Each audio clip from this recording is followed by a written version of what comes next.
Sana respiración.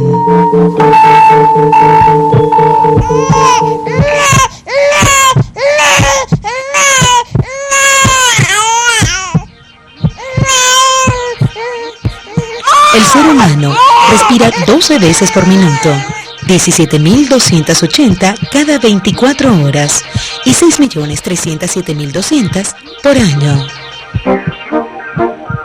A través del sistema olfativo, puerta de entrada del oxígeno, el aire de nuestras vidas, en cada respiración también se inhalan 1 trillón de partículas microscópicas de polvo y contaminación. Estos alergenos, en su contacto con nuestro sistema inmunológico, provocan en los primeros años de vida que el 50% de nuestros niños sufran de inflamación en las adenoides, glándulas que, de acuerdo a su hipertrofia, si no son tratadas a tiempo, afectarán determinantemente nuestro crecimiento y desarrollo como seres humanos.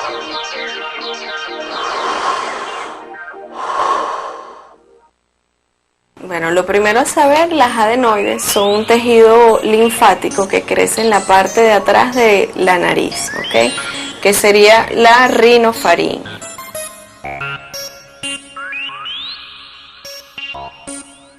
La función de las adenoides va a ser el defender el organismo de todos los agentes que entran a través de la nariz, produciendo glóbulos blancos que van a atacar tanto los virus como las bacterias que entran durante la respiración.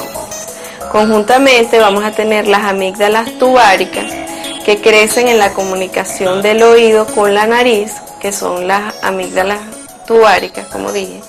Las amígdalas palatinas, que es lo que la gente conoce como las agallas comúnmente, y las amígdalas linguales, que están en la parte posterior de la lengua.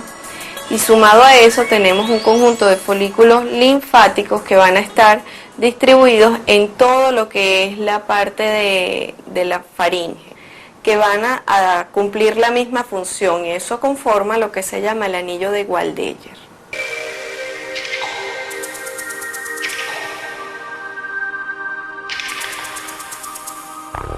Sería una función en conjunto que hace todo ese anillo. Ese anillo, básicamente, todos los agentes patógenos o los alérgenos que penetran por esas vías entran en contacto con esta superficie. Entonces la reacción de defensa del organismo es, 1, informar que hay un patógeno, y 2, producir una respuesta inmunológica en generar una serie de anticuerpos para defender al individuo de estas potenciales agresiones del medio.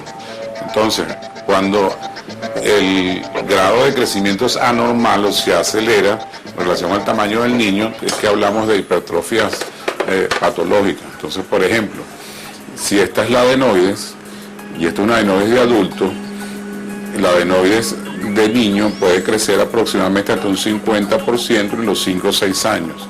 Después va a haber una disminución progresiva de tamaño. Cuando el tamaño de la adenoides empieza a pasar del 50 a 60 y empieza aproximadamente a acercarse al paladar en su parte posterior, va a bloquear la parte posterior de la nariz. Entonces se produce un problema: 1, que el niño no puede respirar; 2, que se tapan los orificios que ventilan al oído medio, se producen otitis; y 3, que las secreciones y las bacterias tienden a afectar a los senos paranasales, se producen sinusitis recurrentes. Se dice que más o menos entre un 40 a un 50% de los niños sufre en mayor o menor grado de una hipertrofia adenoidea o de una hipertrofia tanto de amígdalas como de adenoides, ¿ok?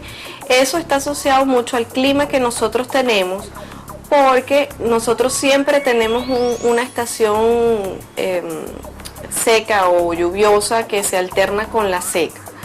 Y los niños siempre tienen un problema de rinitis alérgica, y eso condiciona que el tejido adenoideo crezca con mayor facilidad que en otras poblaciones a nivel mundial.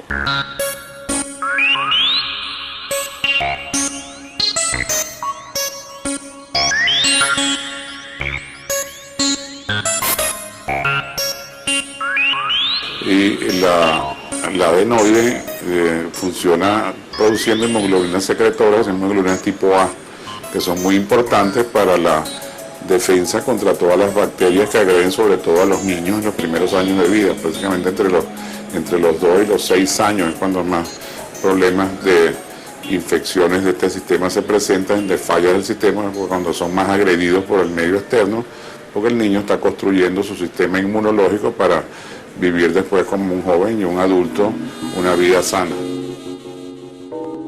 En mayo, cuando florece con las flores estas rojas, el capín melado, se desatan los cuadros de alergia y eso hace que las adenoides también se hipertrofien, porque el tejido linfático va a responder a un estímulo de alergia y él se va a tratar de defender y eso hace que las adenoides se hipertrofien.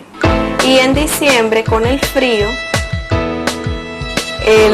los niños también presentaban nuevamente alergia y las condiciones de los virus eran mayores en esa época y por eso es que también había un repunte tanto en mayo como en diciembre de lo que era la hipertrofia adenoidea. La familia moderna está formada normalmente por 2 padres que trabajan. Entonces los niños hoy en día van a guarderías de edades muy tempranas, prácticamente casi al año, antes de los 2 años ya lo llevan a una guardería, pero los padres tienen que trabajar.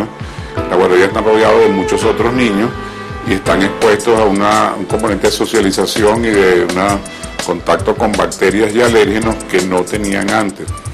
Entonces tenemos 2 fenómenos. Uno, el niño expuesto tempranamente a infecciones y 2, el niño colocado en un medio en el cual el mismo edificio está enfermo. El otro problema es lo que llamamos el problema de la exposición a humo. O sea, en muchos sitios pues los niños están expuestos a personas que fuman, y entonces eso también les deteriora su sistema respiratorio.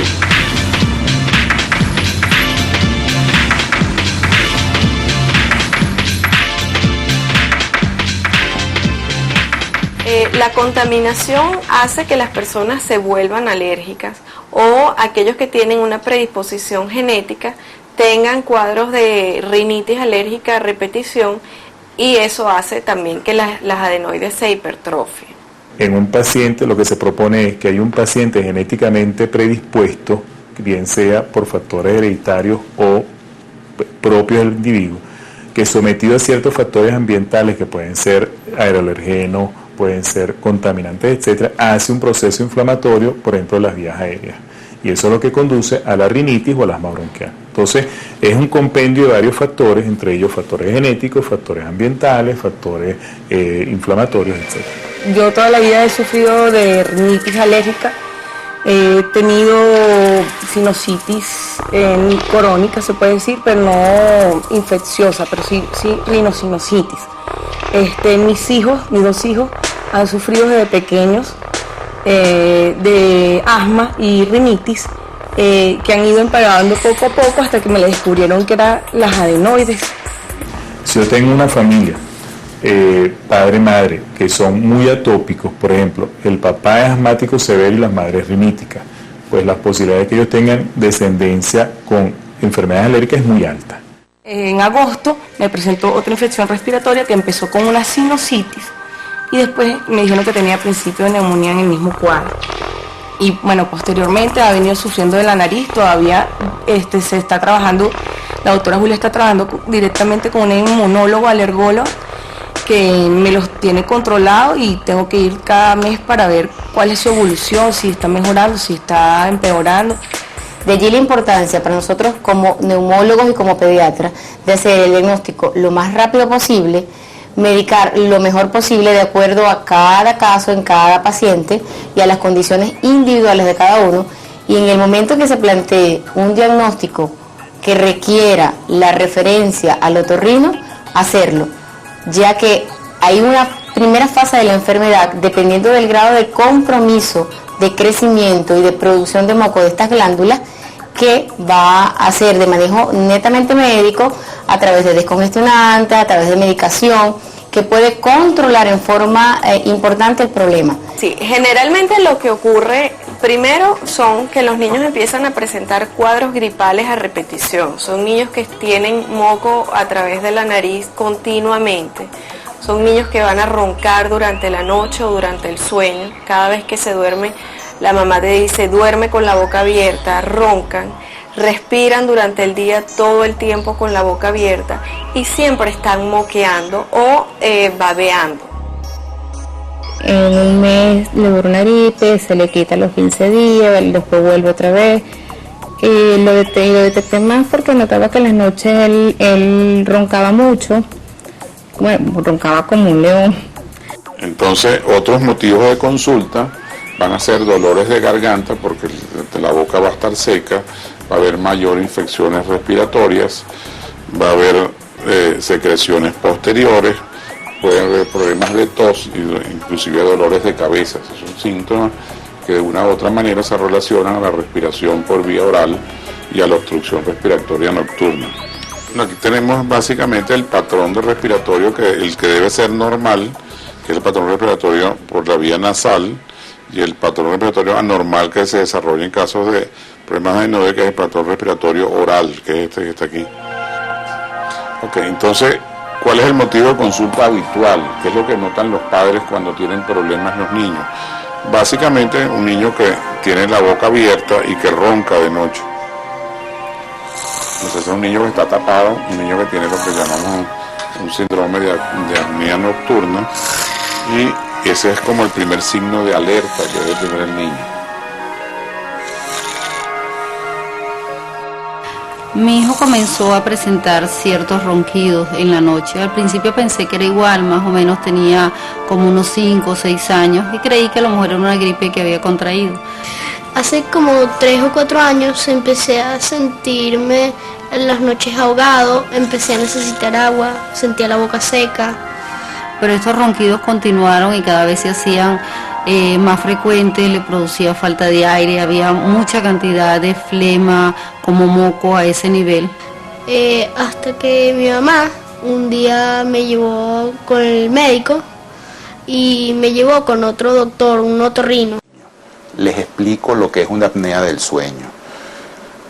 Su hijo está respirando fuerte, roncando inclusive, y tiene un ritmo audible que todo padre se da cuenta. De pronto hay un silencio, el niño cesa la respiración, seguido de una bocanada de aire. El niño está buscando aire como un mecanismo reflejo por su falta de oxígeno. Cuando eso se diagnostica, a cualquier edad hay que resolver, porque la apnea puede dañar cerebro, inclusive en casos severos.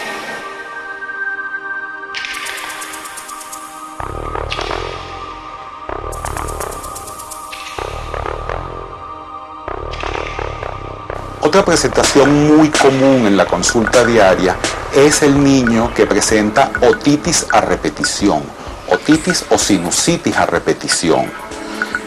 En este caso, muy probablemente las adenoides estén también ocasionando este problema. A veces con respiración oral, otras veces no tanto la respiración oral, pero el patrón normal, el patrón de referencia es que la familia siempre te dice que hay moco, hay flema, hay tos húmeda de predominio nocturno. Él se enferma muy frecuente con las gripes y le revienta en otitis. Entonces, claro, ya en un mes, prácticamente 3 meses seguidos, le dio otitis al bebé. No era normal para una persona, un bebé tan pequeño, que le dé tantas otitis tan frecuentes. Es cuando entonces la doctora, el pediatra, decide hacerle unos rayos X de senos paranasales, y es cuando se detecta que él tiene las adenoides grandes. Ese acúmulo de moco puede hacer que la cadena de huesecillos, martillo, yunque, estribo, pierda su movilidad en el tiempo, con la consiguiente pérdida auditiva en este paciente. Si esas otitis no son resueltas o hace la variedad de otitis a la cual los otorrinos le tememos más, los otorrinos pediátricos, que es otitis media serosa, moco acumulado en el oído medio de larga data, inclusive empieza a perder audición desde niño y va a ser un adulto con problemas auditivos de no ser corregido. Si tenemos, por ejemplo, aquí un niño con una hipertrofia adenoidea moderada, ¿ok? Este es lo que vendría siendo el tejido adenoideo. En este caso vamos a tener un paciente en donde tenemos un 60% de obstrucción de las adenoides y en casos más severos como es este, vamos a tener un paciente donde apenas tiene 2 milímetros para respirar, ya que las adenoides están casi pegadas al paladar blando. Esos niños, como están en edad de crecimiento, va a causar anomalías a nivel craneofaciales y dentofaciales. Esos niños van a tener los dientes volados, van a protruirse la mandíbula, a producir lo que llaman el prognatismo, y el tercio medio facial, que vendría siendo esta porción, se les atrofia porque no están utilizando la nariz, y entonces son niños que pareciera que tienen como un hundimiento de la mitad de la cara por la mala respiración a través de la nariz. Entonces el niño lo vamos a ver con el tercio medio de la cara largo, lo vamos a ver con la boca entreabierta, los dientes superiores expuestos y la mandíbula corta. Entonces, y obviamente una serie de maloclusiones dentales que después van a requerir muchos tratamientos de ortopedia y ortodoncia de maxilares. Hoy en día prácticamente todas las mamás tienen niños con dientes perfectos. Una de las maneras de tener dientes perfectos es respirar por donde se debe respirar, que es por la nariz.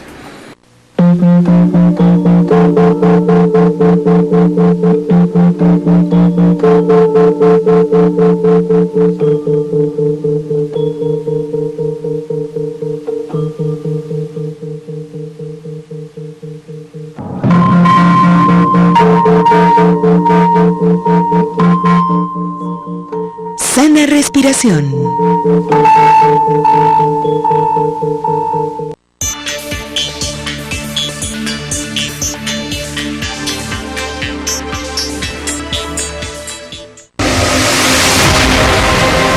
Cambio climático e impacto social.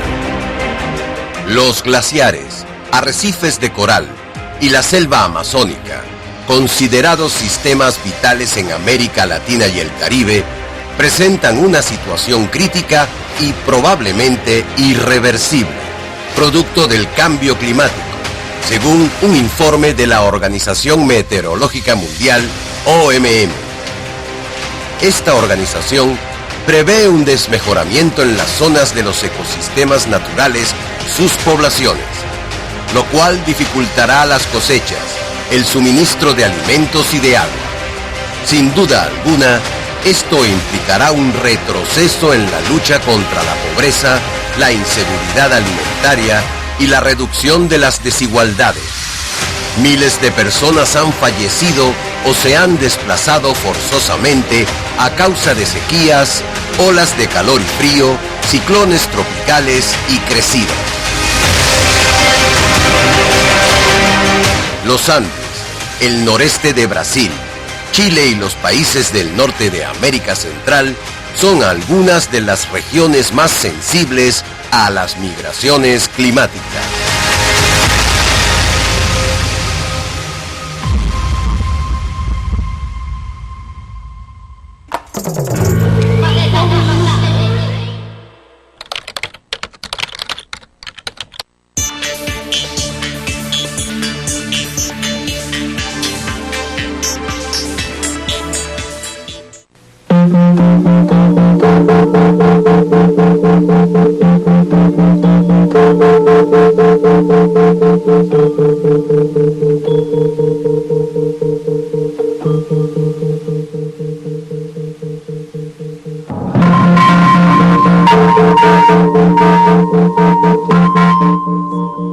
Sana respiración.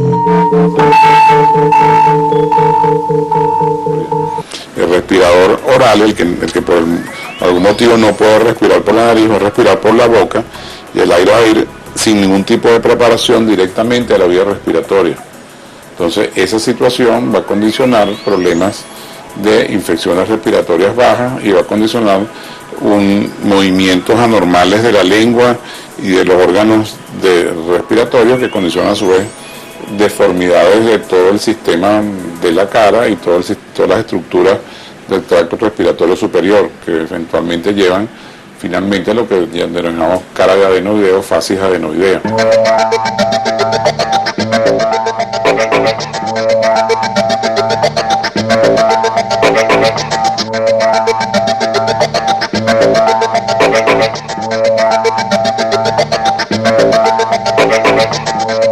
Además de la deformación de la cara, tenemos repercusión sobre el pulmón, muy común. En el caso del niño asmático, este niño, mientras esté obstruido de las vías aéreas superiores, es de muy difícil control su asma. El neumonólogo pediatra trabaja estrechamente en relación con el otorrino pediátrico y le refiere a sus pacientes cuando él detecta que hay obstrucción superior, porque él no puede controlar adecuadamente el asma.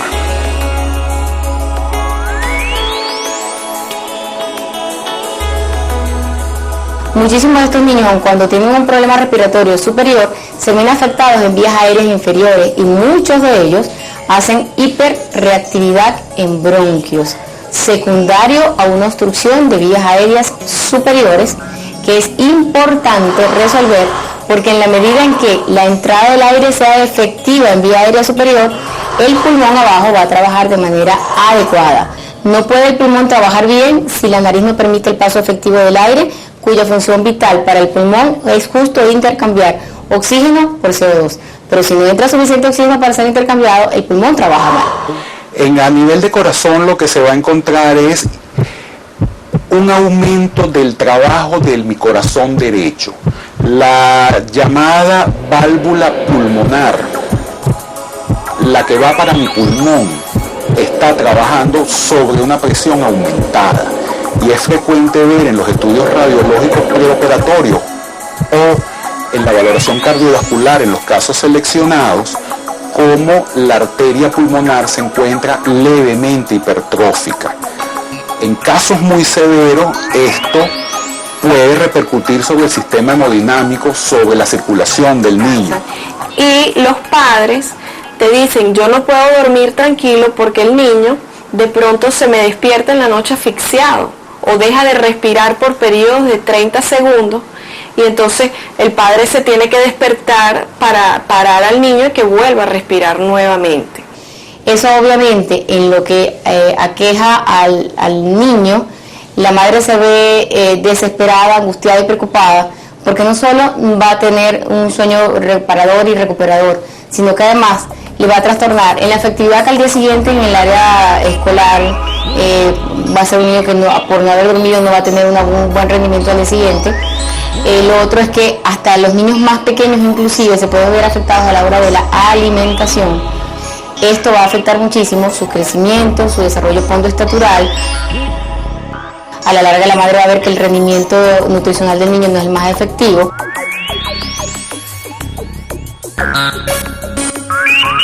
Esos son niños que son hiperkinéticos, son muy activos, tienen cortos periodos de atención, inclusive tienen tendencia a dormirse durante el día cuando están haciendo las tareas porque están trasnochados, son niños básicamente crónicamente trasnochados, van a tener problemas inclusive con el entrenamiento de sus funciones para ir al baño, van a tener problemas nocturnos de enuresis, de ese tipo, se hacen pipí en la cama básicamente. Entonces las madres tienen que estar pendientes de esos síntomas que acumulados pueden ser la manifestación de una obstrucción respiratoria y no realmente un problema psicológico del muchacho, sino que si se mejora el problema mecánico, automáticamente mejora la conducta del niño. Y entonces se cansan cuando empiezan a hacer deporte, tienen 10, 15 minutos trotando y como están respirando por la boca, que no es el sitio normal de la respiración, se cansan y presentan disnea, que es la dificultad respiratoria. En el mismo tiempo, 3 o 4 años, también empecé a jugar fútbol, pero me sentía trancado. Cuando llevaba mucho tiempo jugando y corría mucho, me cansaba, no podía respirar, me tenía que parar. Y ya con el tratamiento que me dio el doctor, ya no siento eso, corro mejor, ya no me canso. ¿Cuáles serían los tips fáciles para encontrar cuándo referir un niño al otorrino? Otitis a repetición, sinusitis, respiración oral roncante. Ese muchacho debe ser evaluado por otorrino, preferiblemente ya inclusive con su radiografía de senos paranasales. Así le ahorra tiempo a la familia, ¿verdad? Y ya uno le da un diagnóstico certero.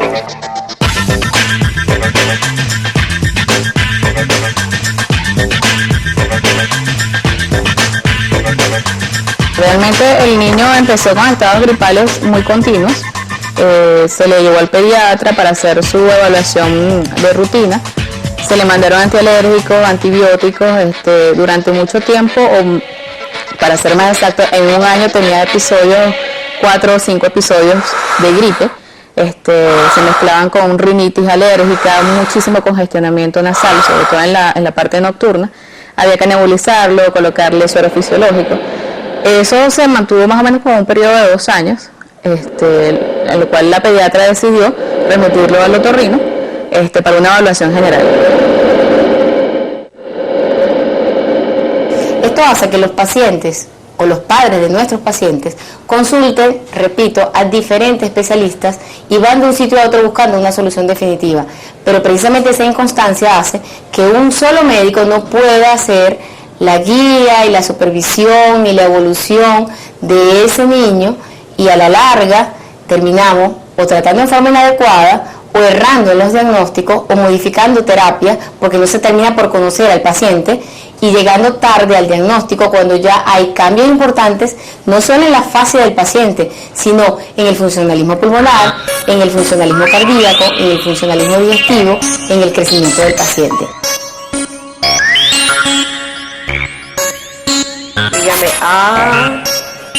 De allí la importancia de que este paciente sea manejado por un equipo multidisciplinario de médicos, que los padres no se desesperen, que sean constantes en la consulta, que síntoma a síntoma nos vayan mencionando cuán graves son, para nosotros poder ir canalizando y en el momento que sea necesario algún tipo de resolución quirúrgica, utilizarlo.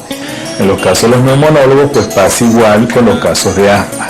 De forma que nosotros tenemos mucha interacción con neumo, dermatólogos, otorrinos, inclusive con los médicos internistas. Entonces cuando ya el niño en su manejo habitual por el pediatra no responde adecuadamente al tratamiento, es cuando él debe referirlo al especialista.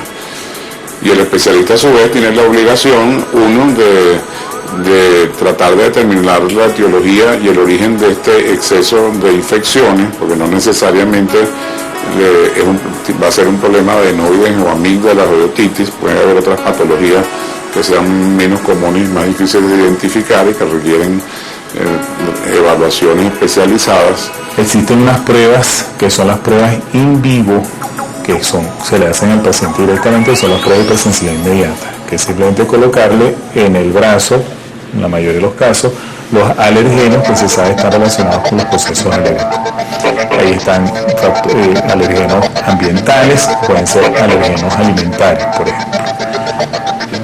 Después están las pruebas in vitro, que son las determinaciones de la IgE específica para determinados alergenos.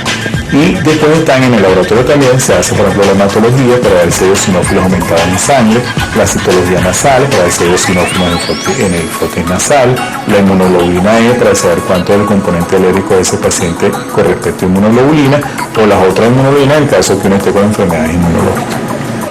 Entonces siempre antes de indicar un tratamiento, sobre todo quirúrgico, debemos tener una buena información del pediatra y debemos tener una buena historia de la madre, porque esas son las dos fuentes de información que tenemos, y después viene la actuación del especialista, que es la aplicación de métodos más sofisticados para identificar el problema.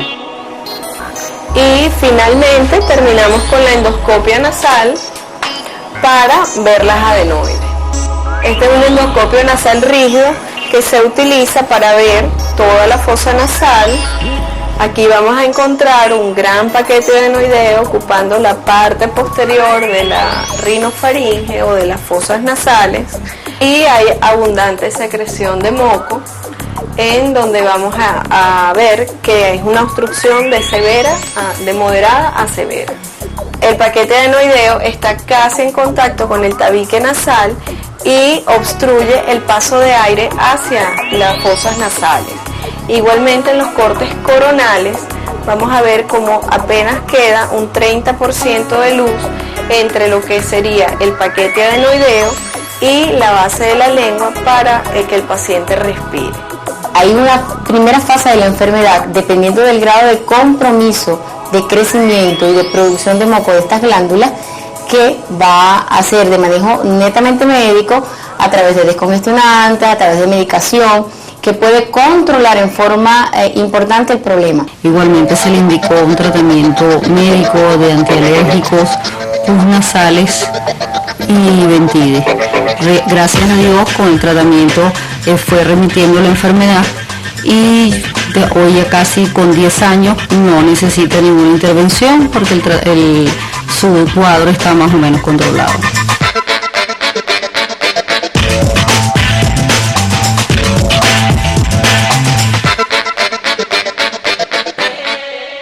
Después de realizarle el tratamiento médico al paciente, si este no mejora en lo que es la parte respiratoria, ni tampoco infecciosa, sino que sigue presentando cuadros de adenoiditis a repetición, infecciones frecuentes, lo más indicado es que el paciente sea operado.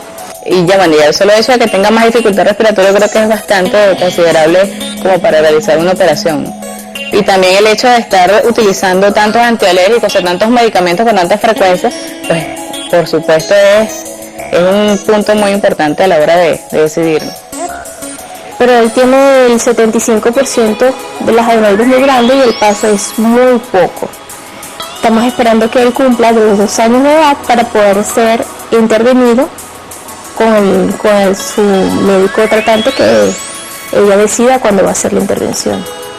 Para muchos papás que llegan a la consulta, doctora, me dijeron que debía esperar que el niño tuviera 2 años y medio para operarlo. El criterio quirúrgico no depende de la edad. El criterio quirúrgico depende de la clínica del paciente. La pregunta está, ¿cuándo operar? Riesgos de la operación. ¿Debo referir a ese paciente al otorrino? ¿Debo esperar un poco? ¿Qué hago con ese muchacho? Entonces, una vez que el médico ha evaluado a un niño y que considera que el niño tiene un problema importante relacionado a las adenoides, sea por infecciones repetidas, sea por obstrucción respiratoria, sea por infecciones respiratorias altas repetidas que no responden a un tratamiento médico adecuado, se le puede plantear a los padres la posibilidad de una extirpación quirúrgica de las adenoides, que es lo que se denominamos adenoidectomía. Muchos pacientes te preguntan que si tú les vas a sacar la mandíbula para operarle las amígdalas o las adenoides. Eso es un mito falso completamente. Uno tiene un aparato que lo que hace es mantener la boca abierta y a través de la boca uno curetea las adenoides, bien sea a través del endoscopio nasal o con unas curetas especiales, pero jamás se le saca la mandíbula como cree la gente popularmente. Entonces necesitamos, explicarle a los padres las ventajas que puede representar para el niño operarse y en qué se va a beneficiar el niño, porque todas las operaciones tienen que haber un costo-beneficio involucrado, o sea, uno asume un riesgo, necesita tener una utilidad y una ganancia. Los riesgos de la operación es exactamente igual que los riesgos para cualquier otra operación. Riesgos anestésicos, y eso es una operación que es ambulatoria y relativamente sencilla. Pero básicamente, pues digamos que es una operación que tiene muy pocas complicaciones, que es de muy rápida recuperación y que es muy beneficiosa para el niño cuando está apropiadamente indicada. En el proceso, ya con esta última visita, pues la niña está recuperada, está en buenas condiciones, ella puede seguir en su colegio normal, le vamos a dar referencia al pediatra para que sepa que se operó, le vamos a dar su informe de la biopsia y eventualmente pues solamente volvería si el pediatra lo considera necesario. Entonces, el otro problema que nos preguntan las madres es que si un niño operado de adenoides puede volver a tener problemas con las adenoides pueden crecer de nuevo. Bueno, efectivamente sí pueden hacerlo, pero la razón es la siguiente, que cuando operamos adenoides lo que nosotros hacemos es disminuir el tamaño de los adenoides a digamos, de un 80, un 90% a un 5, 10%. Entonces, si el estímulo que produjo el aumento del tamaño de los adenoides continúa, si hay un problema inmunológico del niño, si el niño continúa expuesto a una gran cantidad de infecciones, digamos un 5 o 6% de los casos pueden volver a crecer las adenoides. O sea, pues toda intervención tiene un riesgo y el riesgo es cuantificable, se puede minimizar si tenemos los equipos y el apoyo adecuado.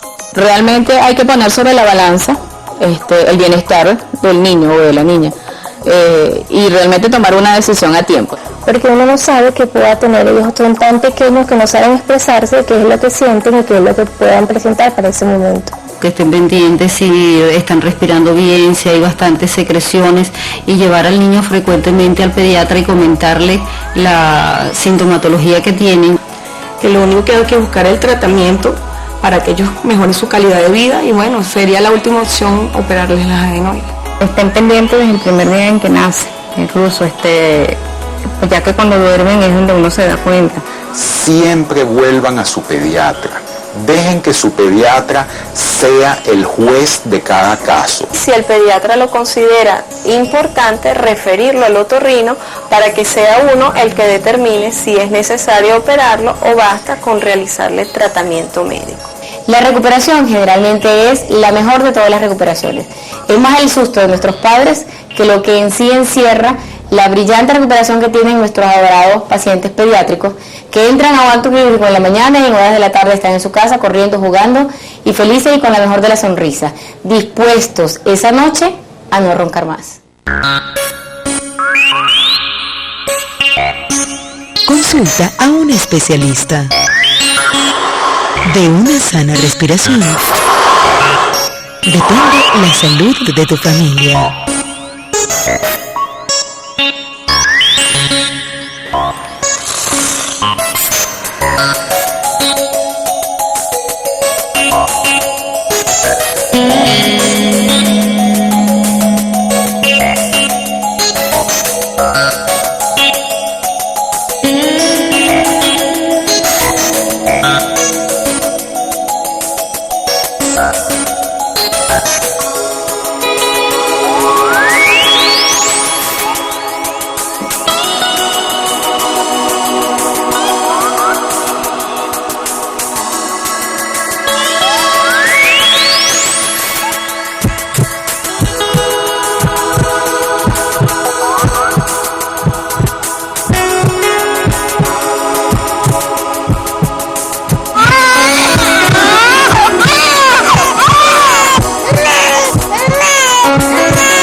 Sana respiración.